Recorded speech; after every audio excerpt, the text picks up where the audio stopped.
students, welcome to the new lecture of Introduction to MATLAB course.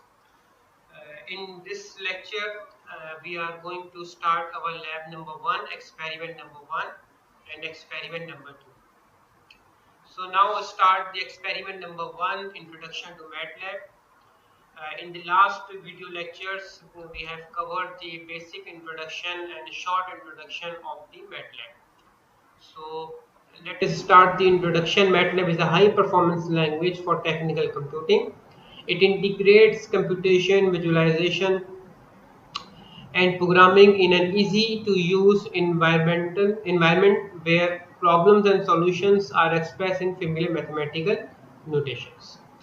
तो basically MATLAB जो है वो computation के लिए यूज़ हो रहा है, किसी भी डाटा को विजुलाइज करने के लिए, प्रोग्रामिंग करने के लिए, ताकि हमारे जो टेक्निकल या वो जो हमारे कंप्यूटेशन प्रॉब्लम है उसका सॉल्यूशन निकल कर आ सके। The name MATLAB stand for matrix laboratory, जैसे हमने लास्ट वीडियो लेक्चर में इसको पूरा डिस्कस किया है। MATLAB was originally written to provide easy to access matrix है, ये ज़्यादातर ये मैट्रिसेस की फॉर्म में डाटा को सॉल्व करता है या उसके लिए हमें एक ईजी एसेस प्रोवाइड करता है।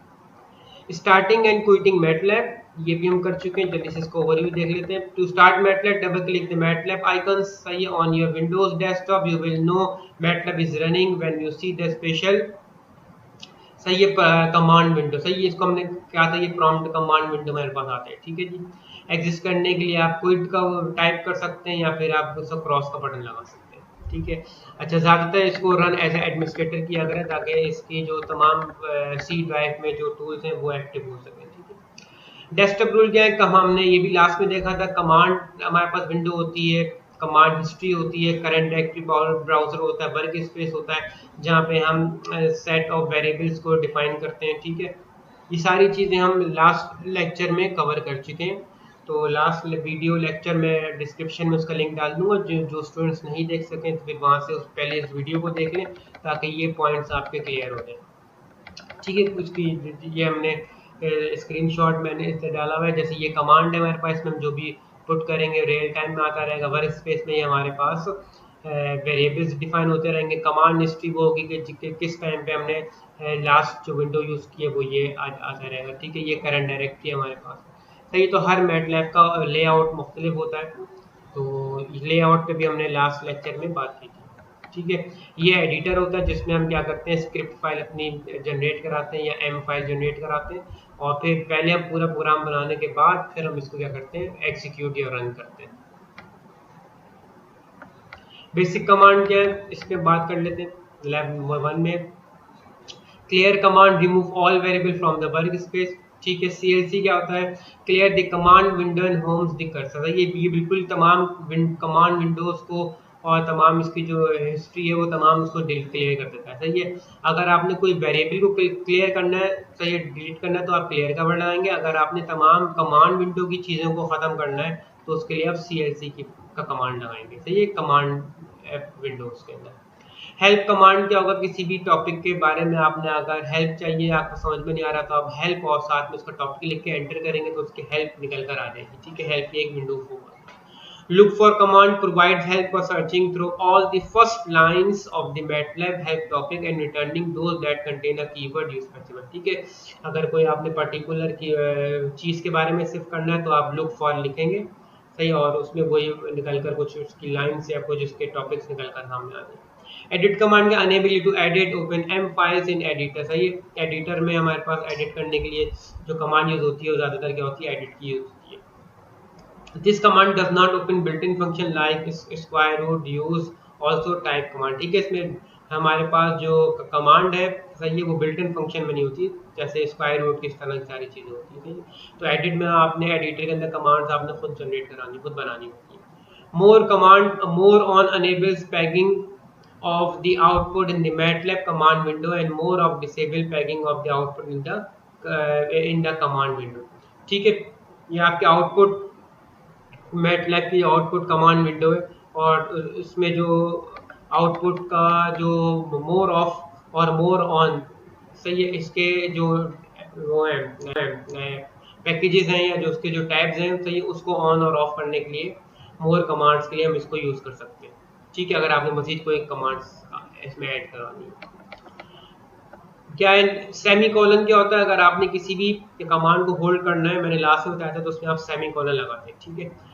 अगर अगर आप चाहते हैं कि आपका कमांड में रियल टाइम ना, जैसे अगर आपकी ये कमांड है x+y, तो अगर आप चाहते हैं कि इसका फौरन आंसर ना आए तो आप इसमें क्या लगा देंगे, सेमी कॉलन लगा देंगे। इससे पहले आपको जाहिर सी बात है x बताना पड़ेगा क्या है और y बताना पड़ेगा क्या है, और इन सब के सामने अगर आप लगाते हैं सेमी कॉलन, तो इसका मतलब ये इसका आंसर अभी कमांड विंडो नहीं देगा आपको, ठीक है, होल्ड कर दिया आप। तो अगर आप यहाँ से इसको हटा देंगे तो ये x+6+5 का आंसर दे देगा, ठीक है। अभी जब आपने अगर सेमी कॉलन लगाया हुआ है तो ये आंसर नहीं देगा, होल्ड किया। होल्ड का मतलब होता है कि इसको आपने अभी रन नहीं करना। 3 डॉट्स का मतलब है कि आपकी लाइंस कंटिन्यू है, सही है। जैसे अब ये है, हमने लास्ट जो लैब थी उस पर भी हमने इसको डिस्कस किया था, तो स्टूडेंट्स ने इसको 3 डॉट्स में लिख दिया था। 3 डॉट्स ये पढ़ा करें यहाँ पहले लैब को फॉलो करने से पहले। सही है, क्या है, enter to indicate the statement continues, सही कंटिन्यू है तो इसलिए 3 डॉट्स लगाते हैं। तो ये एक ही स्टेटमेंट है यहाँ से लेके यहाँ तक, सही। ये हमने किया था, उसका आंसर भी हमने लास्ट लैब में जनरेट करा दिया। If we don't specify an output variable, MATLAB uses the variable answer, सही। अगर आप इसका कोई भी आंसर, ये वेरिएबल अगर आप नहीं बताते, ये वेरिएबल अगर आप नहीं, सिर्फ आप यहाँ से यहाँ तक लिखते, तो वो आंसर की फॉर्म में इसका रिजल्ट देगा।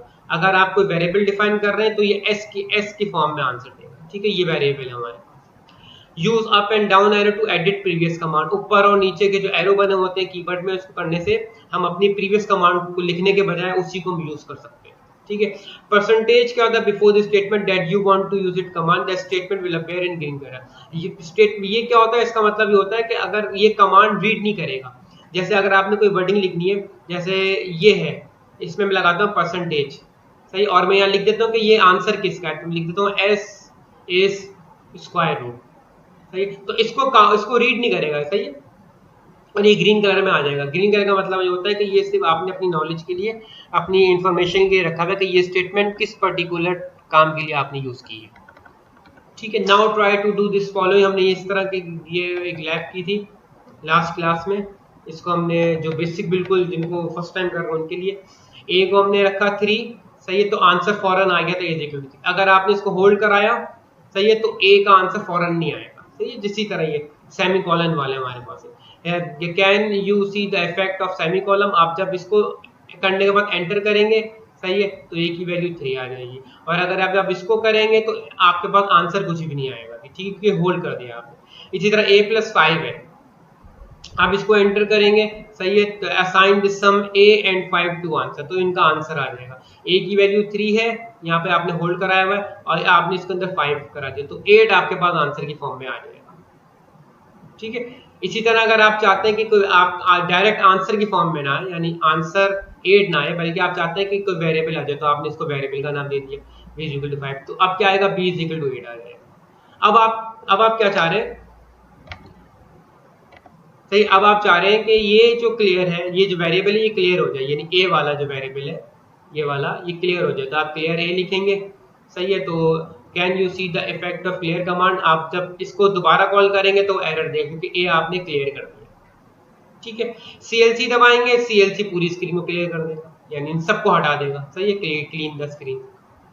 तो ये आप मैटलैब पे ट्राई करें, लैब मैनुअल को, सही है। इसमें ये 3 हमने एक्सरसाइज फॉलो की थी कि एडिट कमांड अगर हम लिखते हैं, डीसीटी फंक्शन या कोई भी एडिट हम लिखते हैं, अगर आप इसमें लिखते हैं साइन, तो ये क्या ओपन आ जाएगा, एक आपके पास इसकी क्या आ जाएगी, एडिट कमांड, यानी इसका फंक्शन आ जाएगा, फंक्शन ऑफ साइन पूरा निकल कर आ जाएगा, ठीक है। तो इसको आप ट्राई करें, जो जिन स्टूडेंट्स ने नई लैब अटेंड की, तो इस क्वेश्चन को मैटलैब पे ट्राई करें, फिर मुझे नेक्स्ट लैब में बताएं या कमेंट बॉक्स में आप मुझे बताएं। Help command to get help about random, आप लिखें हेल्प कमांड्स में और लिख दें RAND, तो एक विंडो आ जाएगी हेल्प, ठीक है। कह रहा है a लिखें, यानी आप लिखें a = 3, सेमीकोलन होल्ड कराएं, फिर आप लिखें b = 5, इसको होल्ड कराएं, फिर आप लिखें c = 7, ठीक है, ठीक है। और आप इसको क्या करते हैं, एंटर कर दें। एंटर करने के बाद फिर वो कह रहे हैं क्लियर करने b को, तो आप क्या लिखेंगे, इसके बाद आप लिखेंगे क्लियर b, ठीक है। तो अब जब b को कॉल करेंगे तो आपके पास कोई आंसर नहीं आएगा, क्योंकि आपने वेरिएबल को इन तीन में से अगर आपने कोई वेरिएबल क्लियर कराना है तो क्लियर की कमांड यूज होगी और वो वेरिएबल आ जाएगा जिसको आपको क्लियर करने को बोला जाएगा लैब में जब आप प्रैक्टिकल के लिए आएंगे। ठीक है, ये बिल्कुल बेसिक थी, ये हमने लास्ट लैब में अपना हम कर चुके हैं, सबके आंसर निकाल चुके हैं। जो नहीं आ सके वो ट्राई करें फिर मुझे बताएं। ठीक है, मूव करते हैं सेकंड एक्सपेरिमेंट यानी लैब 2 के लिए। अब ये हमारे पास बहुत इंपॉर्टेंट है और ये हम यूज कर रहे हैं मैट्रिसेस के लिए। ठीक है जी, मैट्रिक्स बहुत इंपॉर्टेंट है, पूरी मैटलैब में हमने यही काम करना है। The best way for you to get started with the MATLAB is to learn how to handle matrices। सही, how to handle matrices बहुत important है, MATLAB का बेसिक पर्पस होता है। You only have to follow a few basic conventions। क्या है? Separate the element by row with blank or commas। Use semicolon to indicate end of each row। यानी रो को खत्म करने के लिए आपने सेमीकोलन लगाना है। अब कमांड में वहां पर क्या था, किसी भी स्टेटमेंट को होल्ड करने के लिए। अब यहाँ पर क्या है, रो को एंड करने के लिए, मैट्रिक्स के लिए अपने यूज ध्यान में रखना है। Surround entire list of the element with square bracket, और जो आप मैट्रिक्स बनाएंगे वो पूरा क्या होगा, स्क्वायर ब्रैकेट में होगा। ठीक है, जैसे क्या कह रहा है, ये कह रहा है कि आप कमांड विंडो में लिखें a is equal to square bracket में मैट्रिक्स बनेगा, ये आपने याद रखना है। ठीक है, मैट्रिक्स जो होगा वो स्क्वायर ब्रैकेट में बनेगा। फिर आप पहली रो बता रहा है, वो कह रहा है 16 3 2 4। सही है, तो ये पहली रो आ गई। तो क्यों आ गई पहले, क्योंकि आपने सेमीकोलन लगा दिया। सेमीकोलन लगाएंगे तो आपकी एक रो एंड होगी। दूसरी रो क्या है, 5 10 11 8। तीसरी रो क्या है, 9 6 7 12 और चौथी, क्योंकि ये चार एलिमेंट तो ये 4x4 का इसने मैट्रिक्स बना है। आप इसको एंटर करेंगे, आप देखें डिस्प्ले क्या आएगा, मैं दिखाता हूं। ये देखें, ये डिस्प्ले निकल कर आ जाएगा। तो पहली रो में पहली रो आ गई, दूसरी रो में दूसरी रो आ गई ये पूरी, तीसरी रो में तीसरी रो आ गई, चौथी रो में चौथी रो आ गई। ये आपका मैट्रिक्स आ गया, ए मैट्रिक्स। ठीक है, रो को एंड करने के लिए सेमीकोलन लगाना है, ये आपने ध्यान में रखना है। इसको ट्राई करें अपने मैटलैब में या नेक्स्ट लैब जो होगी हम उसको इसमें ये अप्लाई करेंगे। Once you have entered the matrix, it automatically remember in the MATLAB workspace। अब जैसे आप जो करेंगे वर्कस्पेस में एक ए निकल कर आ जाएगा, ए लिखा हुआ आ जाएगा वेरिएबल में, वेरिएबल। सही है, किसमें, वर्कस्पेस के अंदर। ठीक है, आप जब इस पर डबल क्लिक करेंगे ए पर तो ये मैट्रिक्स निकल कर आ जाएगा। ठीक है, सबस्क्रिप्ट क्या होता है इस पर बात करते हैं हम। The element in row I and column J of A is denoted by a round bracket I comma J। For example, अब क्या रहा है एग्जाम्पल में देखें, अगर लिखा हुआ है A 4, 2, इसका मतलब क्या है कि फोर्थ रो है, ये रो शो कर रहा है और ये जो होता है वो कॉलम शो कर रहा है। ठीक है जी, तो A की फोर्थ रो और सेकंड कॉलम की यहाँ बात कर रहे हैं, वो नंबर आ जाएगा। फॉर एग्जाम्पल, अब जो आपने यहाँ पे मैट्रिक्स बनाया है उसका फोर्थ रो और सेकंड कॉलम क्या है, ये देख लेते हैं इसमें। अब देखें, सही है, फोर्थ रो ये रही, सेकंड कॉलम कौन सा है, ये वाला है, विच इज इक्वल टू 15। तो आंसर क्या आएगा, 15 आएगा। So to compute the sum of the element in the fourth column of A. अब क्या कह रहा है कि अब वो कॉलम्स के एलिमेंट को ऐड कराना चाहिए, यानी फर्स्ट रो के चौथे एलिमेंट को ऐड करा रहा है। ठीक है, फर्स्ट रो के चौथा एलिमेंट कौन सा होगा, ये होगा। ठीक है जी, फिर second row fourth column, second row fourth column, third row fourth column और फोर्थ रो फोर्थ कॉलम, इसको ऐड करा लें। इन सब का जो एडिशन आएगा वो यहाँ लिखा हुआ विच इज 30। ठीक है, तो अगर आपसे कोई प्रैक्टिकल में पूछा जाता है कि मैट्रिक्स बनाएं और उसके फोर्थ कॉलम या थर्ड कॉलम का सम निकाल के बताएं, तो उसके लिए आपको ये कमांड शो करनी पड़ेगी। ठीक है जी, इस तरह फिर आप किसी भी एलिमेंट को शो करते हैं। तो सबस्क्रिप्ट याद रखिएगा, ये इसका जनरल फॉर्मूला क्या होता है, अगर ए मैट्रिक्स है आपका, ये हो जाएगा आई कॉमा जे। आई क्या होगा, आई हमारी रो होगी और जे क्या होगा, जे हमारा कॉलम होगा। तो ये फॉर्मूला याद है। आगे आते हैं, you can do the above summation in very simple way by using sum. आप क्या कर सकते हैं, आप सम का फंक्शन भी यूज कर सकते हैं। ठीक है, if you try to use the value of an element outside of the matrix, ये आप इसको ट्राई कीजिएगा, सम के कमांड भी हम यूज कर सकते हैं। आगे हम देखते हैं। अब वो कह रहा है कि अगर आप क्या करते हैं, इसके मैट्रिक्स के बाहर की अगर कोई वैल्यू लिख देते हैं, 4 रोज तो है लेकिन 5 कॉलम नहीं है, तो उसका आंसर एरर मिलेगा। सही है, जाहिर सी बात है। तो इस एरर को बड़ा संजीदगी से लिया करें, क्योंकि एरर में आप, अगर आपको एरर पढ़ना आ गया तो आप 2 मिनट में अपना प्रोग्राम सही कर सकते हैं। On the other hand, if you store a value in element outside of the matrix, the size increases to accommodate the newcomer. सही, अगर आप क्या कहते हैं आउटसाइड द मैट्रिक्स अगर आपको कॉल कर रहे हैं, ठीक है, तो क्या करेगा, एक अकोमोडेट करेगा उसको, सही, और एक न्यू कॉलम इसको बना देगा। The initial value of the other new are 0, और शुरू की तमाम वैल्यूज क्या हो जाएंगी, इसकी 0 हो जाएंगी। कैसे, आप सबसे पहले लिखें कि x जो है वो a मैट्रिक्स के बराबर है, यानी आपने जो a बनाया है 4/4 का ऊपर, सही है, वो उसकी बात कर रहे हैं, तो x की वैल्यू अब ये हो गई। अब वो कह रहा है कि जो x है उसका चौथा और पांचवा यानी फोर्थ रो और फिफ्थ कॉलम की वैल्यू नहीं आ सकती, सही, क्योंकि एरर दे रहा था। अब लेकिन आप उस पर डालना चाह रहे हैं, तो आप कहेंगे इसकी फोर्थ रो पांचवी जो कॉलम की वैल्यू है वो 17 आ जाए, तो आप इसको एंटर करेंगे तो वही मैट्रिक्स आएगा, यहां से लेके ये देखिए, ये पूरा वही मैट्रिक्स है जो a का है, ये a है, लेकिन इसके फोर्थ रो और फिफ्थ कॉलम में एक आपने एक वैल्यू असाइन कर दिया, अकोमोडेट कर दिया, सही, तो 17 आ जाएगी, बाकी सारे 0 रहेंगे। इसी तरह अगर आप बाकी डालना चाहते हैं तो ये बन जाएगा 3 रो 5, कोई आप डालना चाहते हैं तो ये यहाँ पर ये आ जाएगा, 8 यहाँ आ जाएगा, ठीक है। तो ये अकोमोडेट है न्यू कमर या न्यू वैल्यूज। अब आते हैं कॉलन ऑपरेटर क्या कहता है, सही है, तो सेमी कॉलन बात कर ली हमने रॉ के लिए, अब कॉलन क्या कहते हैं। तो colon is one of the most important matrix operator, it occurs in 7 different form. अब जैसे ये है वन कॉलन 10, तो इसका मतलब ये 1 से लेके 10 तक काउंट आपको शो कर देगा, ठीक है, सही है। तो कॉलन का मतलब होल नंबर्स को सीक्वेंस में लेके चलेगा। अब जैसे ये to obtain non unit spacing specify an increment, अब इंक्रीमेंट लगाना है आपने, वो कह रहा है कि 10 से जाना है, सॉरी 100 से जाना है 50 की तरफ, सही है, और जो उनका डिफरेंस है वो कितना हो, -7 है, तो 100 - 7 93, 93 - 7 86, तो इस सब ये -7 होते होते 50 तक पहुंच जाएगा, सही है। ऐसी बात है 51 में 7 करेंगे तो 50 से छोटी वैल्यू आएगी, तो उससे पहले ही रुक जाएगा।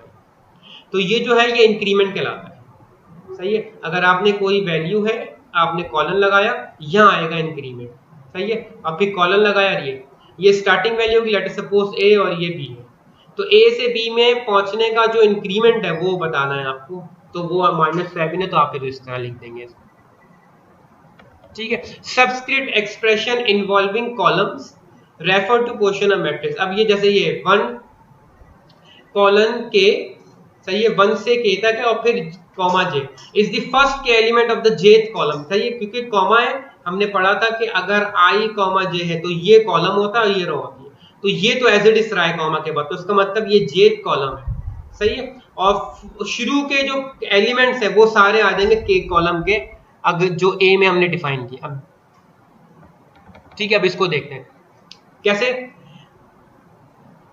The column by itself refer to all the element in a row or column of matrix, and the key and refer to the last row or last column, ठीक है। अब ये कमांड हम लिखें A4 कॉलम, तो इसका मतलब क्या होगा, हमारे पास जो मैट्रिक्स है, ये देखें आप, मैं आपको दिखा देता हूँ ताकि ये देखें, ये वाली वैल्यूज आ जाएंगी आपके पास, फोर्थ रो के तमाम कॉलम्स आ गए, तो फोर्थ रो थी, फोर्थ रो है, और उस फोर्थ रो के तमाम कॉलम्स आ गए, तमाम कॉलम्स आ गए, ऑल कॉलम्स, सही है। तो अगर हम लिखते हैं A,3, सही है, 3 और यहाँ कॉलम करते हैं, तो 3 रो निकल कर आ जाएगी, थर्ड रो निकल कर आ जाएगी, ये चेक कीजिएगा। इसी तरह अगर आप इस तरह लिखना चाह रहे हैं, आप इस तरह लिखना चाह रहे हैं कि A4,1, सही है, सॉरी 4,1 कॉलन एंड, इसका मतलब है कि फोर्थ रो हो और जो कॉलम है, कॉलम पहले से लेके आखिर तक, एंड तक, वो सारे आ जाए, इस तरह में लिखेंगे। तो उससे बेहतर ये कि हम सिर्फ लगा दें, कॉलन ही लगा दें, ठीक है, दोनों के आंसर सेम आ जाए। अब ये क्या है, सेकंड रो है, सही है, और एंड का मतलब क्या होगा, लास्ट रो, लास्ट टर्म, तो एंड ये किस में लिखा हुआ है, कॉलम में लिखा हुआ है, तो उसका मतलब सेकंड रो का आखिरी देखते हैं, सेकंड रो का आखिरी ये रहा, विच इज 8 आएगा, देखिएगा, ठीक है जी, विच इज इसको आप ट्राई करें नेक्स्ट लैब में जब आप आएंगे, या घर पर अगर मैट लैब है तो उस पर आप ट्राई करें, मुझे स्क्रीनशॉट भेजें करके। सही है, इसको आप ट्राई करें। सही, ऊपर जितनी हमने कमांड्स की हैं उन सबको आप ट्राई करें। बेसिक मैट्रिक्स फंक्शन, सही है, बहुत इंपॉर्टेंट। इसको देखते हैं क्या है। सम अगर आपने करना है, सही है, ऊपर बता चुका, the sum of the element of X for matrices sum X is the row vector with the sum over each column. Row vector होता है हर कॉलम के हेड में। अब जैसे क्या है, एक्स क्या है, एक्स है 1 2 3 4 5 6, सही है। तो ये एक मैट्रिक्स बनाया जिसमें दो रॉज हैं, सही है। एक हमारे पास है 1 2 3 और 4 5 6, ये एक मैट्रिक्स बना हुआ है, सॉरी, ठीक है। सम करना है हमने एक्स को, तो सम एक्स करेंगे तो इसका आ जाएगा 4 + 1 विच इज 5, 5 + 2 विच इज 7 और 6 + 3 विच इज 9, सही है। रॉ वेक्टर है, सही है, with the sum over column, column का सम निकालेगा, सही है, इस फॉर्म में हमारे पास। नेक्स्ट क्या है, नेक्स्ट है सम कह रहा है एक्स का, ठीक है, और कॉलम 2 ये क्या है, ये डायमेंशन को शो करेगा। Second, sum along the dimensions, तो डायमेंशंस को हम क्या करेगा, इसको सम करेगा हमारे डायमेंशंस को, ठीक है। तो अगर ये x के साथ कॉमा लगा दूंगा तो ये इसकी 2 डायमेंशंस की x का जो है उसका वो सम निकाल कर दे देगा, सही है।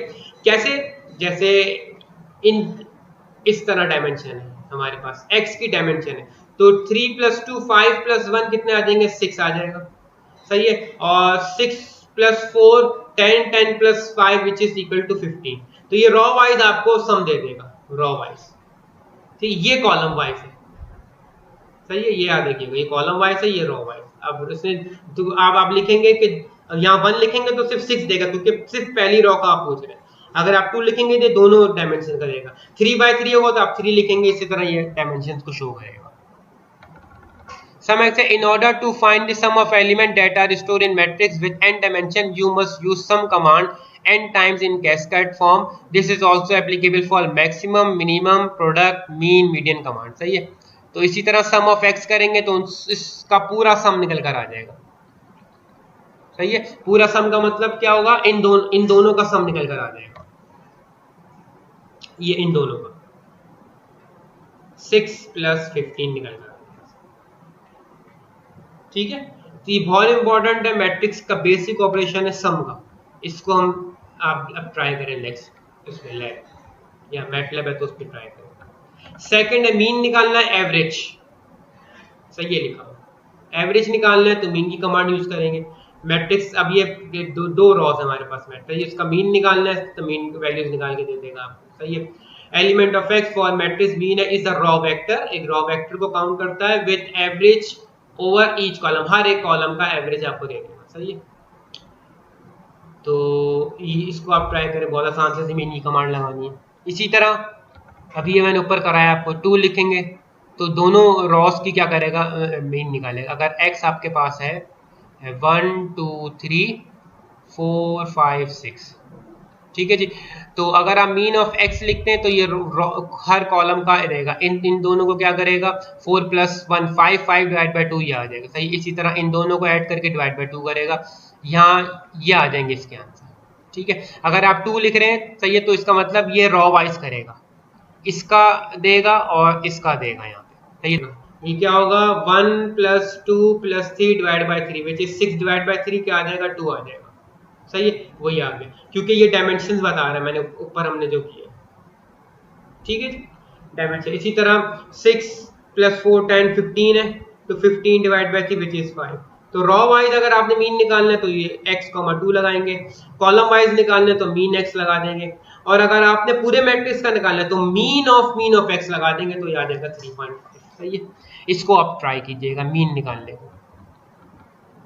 जीरोस, अगर आपने जीरो मैट्रिक्स बनाना है, 2 रॉस और 3 कॉलम का, तो इस तरह बना लेंगे। इसी तरह अगर आपने जीरोस बनाना है 3 रॉ 3 कॉलम का, तो यहाँ बन जाएगा, सब पे 0 आ जाएगा, ये तो आसान है, ठीक है। कमांड याद रखनी है बस, कमांड याद रखनी है बस। वंस बनाना आइडेंटिटी मैट्रिक्स जिसे कहते हैं, आइडेंटिटी मैट्रिक्स, तो उसके लिए वंस की कमांड यूज होगी, ये मैट्रिक्स बनकर आ जाएगा, ठीक है। Return the size of the return the size dimension of matrix, आपको चाहिए साइज बताना है इसका। अगर आपको पता कोई मैट्रिक्स आता है, आप बोलता है कि बताएं कितनी रोज और कितने कॉलम्स हैं, तो आप लिखेंगे साइज एक्स, ये बता देगा 2 रोज हैं और 3 कॉलम्स हैं। सही, बहुत ही आसान सी बात है। अगर आपने इसकी लेंथ बतानी है तो लेंथ v करेंगे तो उसकी 3 आपके पास लेंथ आ जाएगी। सही है, 3 कॉलम्स आ जाएंगे। Number of elements, sorry number of elements कितने, 1 2 3, 3 ऑफ आपके पास है। Return the number of element in array. सही है, एरे में एरे वही होता है मैट्रिक्स, उसमें कितने हमारे पास है,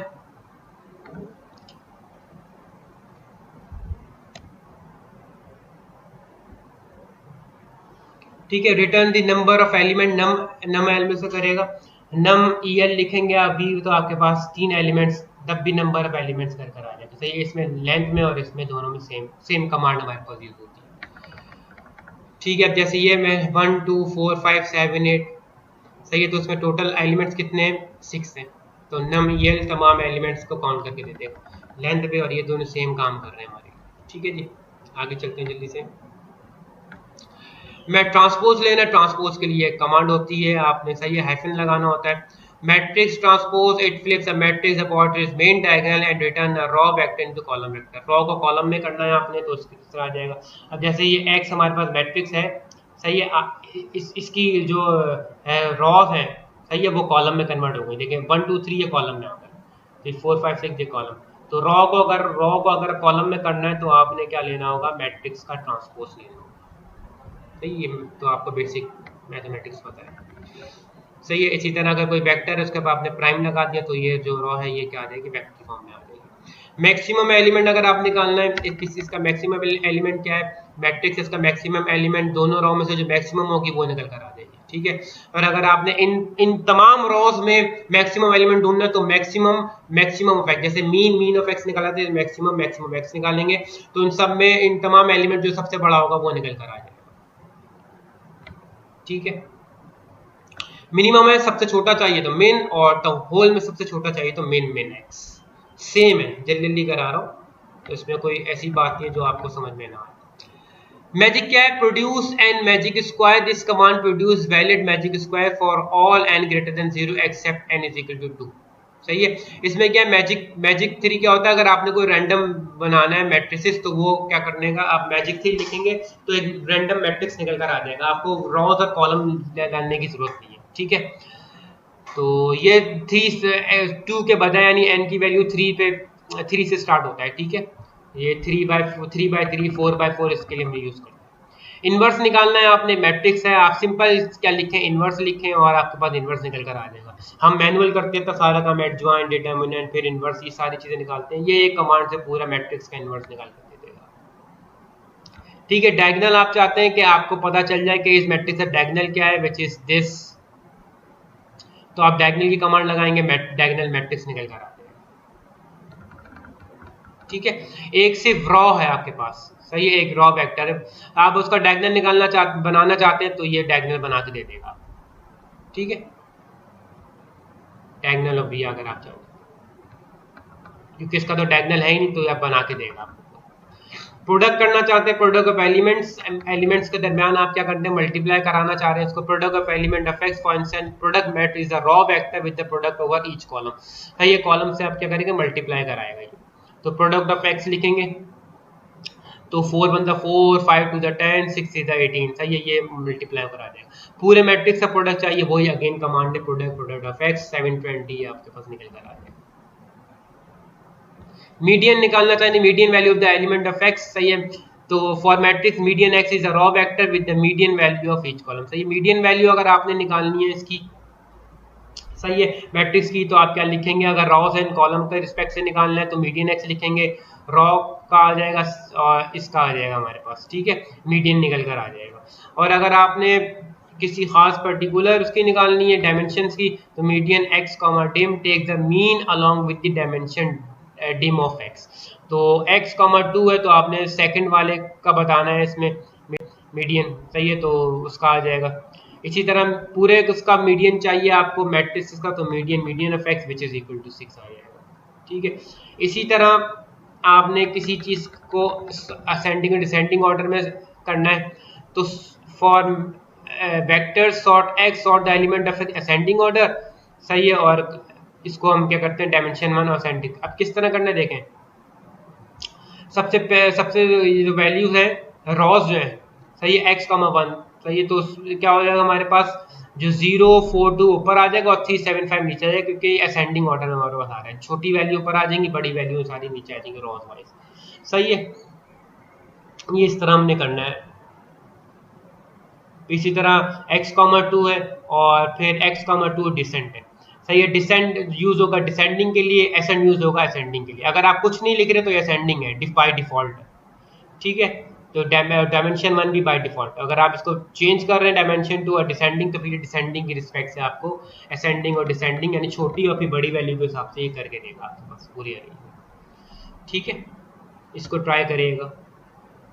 डिटर्मिनेंट निकालना बहुत ही आसान है, एक्सपेंड बाय ρ1 सब छोड़ दें, डिटर्मिनेंट x लिखें, डायरेक्ट डिटर्मिनेंट निकल कर आ जाएगा मैट्रिक्स का, ठीक है। ट्रायंगुलर बनाना है आपने, लोअर ट्रायंगुलर यानी डायगोनल के नीचे वाली वैल्यूज आए और डायगोनल के ऊपर क्या हो, हमारे पास 0 हो। ये डायगोनल है, डायगोनल के नीचे वैल्यूज हो, ऊपर सारे क्या हो, 0 हो, तो वो लोअर डायगोनल। अपर डायगोनल क्या होगा, डायगोनल के ऊपर वैल्यूज होंगी, नीचे 0 होगा। तो आप लिखेंगे ट्राई एल, सही है, एल फॉर लोअर और ट्राई फॉर ट्रायंगुलर। तो इसके डायगोनल की नीचे वाली वैल्यूज आ जाएंगी, ऊपर वाली ये सारी मिस हो जाएंगी। अगर आप इसका अपर वाला चाहते हैं तो नीचे वाली वैल्यू मिस हो जाएंगी, सारी 0 हो जाएंगी, सही है, ये हो जाएंगी। तो आइगन वैल्यूज, आइगन वेक्टर, ये बेसिस, ये सारी चीजें जब लीनियर अलजेब्रा पढ़ेंगे तो वहां पे ये चाहिए होती है, ठीक है। When we take away for the world of linear algebra, ठीक है, बात कर रहा था, matrices become 2 dimension numerical. Arithmetic operations on array are done element by element. This means that addition, subtraction are the same for array and matrices, but the multiplication operations, सही है, ये different होता है। Addition, subtraction तो same ही रहता है मेरे पास। Matrix uses dot और decimal point as a part of notation multiple, सही है। ज्यादातर वो क्या होता है, डॉट लगाता है प्रोडक्ट के लिए। अब जैसे क्या है ये, फाइंड द फैक्टोरियल ऑफ 5, ये एक एग्जाम्पल है। और x क्या है, 2 से 5 है, यानी 2, 3, 4, 5, सही, ये वैल्यूज है। और प्रोडक्ट हमें x लगाना है, तो आप इसका फैक्टोरियल बताएंगे, सही है, निकल कर आ जाएगा। तो 5 का फैक्टोरियल निकल कर आ जाएगा। अब क्यों 5 का फैक्टोरियल क्या होता है, 5 फैक्टोरियल का मतलब होता है 1 × 2 × 3 × 4 × 5। ये क्या लिखा हुआ है, ये लिखा हुआ है 2, 3, 4 और 5। ऐसी बात है, 1 लगाने का फायदा नहीं, क्योंकि उसको मल्टीप्लाई के बने। अब प्रोडक्ट यानी इनको अगर मैं आपस में मल्टीप्लाई करा दूंगा तो ये बिल्कुल इसी के बराबर आएगा जो 5 फैक्टोरियल है, ठीक है जी। तो इसी तरह फैक्टोरियल निकालने के लिए आप प्रोडक्ट की कमांड लगाएंगे। If x is equal to 1, 5, 7, 9, 13, 20, 6, 7, 8, अगर ये x है, replace the first 5 element of vector x with its maximum value और reshape this vector into 3/3। अब ये इस तरह के आपके लैब्स आएंगे तो आपने परफॉर्म करना होगा। तो फर्स्ट 5 एलिमेंट को का मैक्सिमम निकालना है, तो 1 से लेके 5 का मतलब है फर्स्ट 5 एलिमेंट और मैक्सिमम बैक।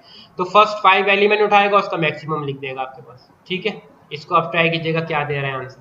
और दूसरा क्या है, दूसरा हमारे पास रीशेप दिस वेक्टर 3/3, 3/3 की शेप में लेकर आना है, क्योंकि ये है तो हमारे पास वेक्टर की फॉर्म में। तो अब क्या इस तरह से लिखेंगे कि 1 फर्स्ट रो तमाम कॉलम, सेकंड रो तमाम कॉलम, थर्ड रो तमाम कॉलम, सही है। और इसमें वैल्यूज क्या आ जाए, 1 से 3 आ जाए, सही है, 4 से 5 आ जाए और 7 से 9 आ जाए, क्योंकि इसकी मिनिमम वैल्यू क्या है, 1 है और मैक्सिमम वैल्यू क्या है, 7 है और 9 है, ठीक है। इसी तरह इसने ब्रेक कर दिया इसको, सही है, वैल्यूज आ जाए। तो मैक्स 3/3 में आप रैंडम बना चाहते हो और y लिखेंगे तो ये 3/3 आ जाएगा। इसको परफॉर्म कीजिएगा और फिर मुझे इसके रिजल्ट बताइएगा, इसके रिजल्ट्स क्या आ रहे हैं, ठीक है। लैब में अपने लैब मैनुअल में लिखिएगा, यहाँ पे यहीं पर ही आपका लैब मैनुअल है, इनके आगे ही आपने इनके आंसर्स लिखने हैं, ठीक है। आगे आते हैं, generate the following row vector b then transport into column.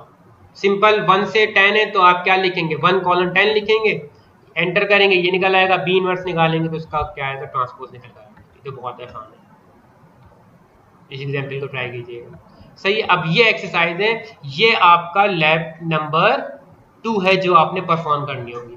इन सब को आप पहले ऊपर जो एग्जांपल मैंने डिफाइन किए उसको आप पहले परफॉर्म करेंगे, उसके बाद इन सब के आंसर हमें चाहिए। नेक्स्ट लैब के अंदर मैनुअल में आप लोग लिखेंगे, फिर मुझे चेक कराएंगे, ठीक है। तो यह हमारी लैब 2 जो हो गई है वो एंड हो गई है। तो ये आप लोग की एक्सरसाइज है सही है, जिसको आपने परफॉर्म करना है। तो ये लैब मैनुअल सबके पास है, सब इसको ट्राई करें। ऐसा नहीं होगा कि ये मैं आपको एक्सरसाइज भी दे रहा हूँ और इसका सॉल्यूशन भी मैं कर रहा हूँ, तो फिर आप सीखेंगे क्या? ठीक है, तो do it yourself, do it yourself. सही है, तमाम के मुझे आंसर चाहिए।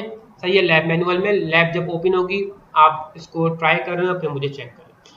तो इस लेक्चर में हमने लैब 2 माशाल्लाह से कंप्लीट कर लिए। तमाम ये कमांड्स हैं, सही है, ये आपके पास मौजूद है प्रिंट आउट की फॉर्म में, इसको अच्छी तरह याद करें। सही है, फाइनल लैब में आपके पास कुछ भी कहीं से भी आ सकता है। ठीक है, तो उसकी तैयारी करें, मैटलैब को सीखें, बहुत इंपॉर्टेंट है। इसके बाद और बहुत सी लैंग्वेजेस हैं, लेकिन बेसिक मैटलैब हम स्टार्ट कर रहे हैं। तो उसकी lab number 1 and lab number 2 हमने इस वीडियो में कवर की है। इंशाल्लाह नेक्स्ट वीडियो में हम 3 एंड 4 लैब को कवर करेंगे। तब तक के लिए अल्लाह हाफिज़।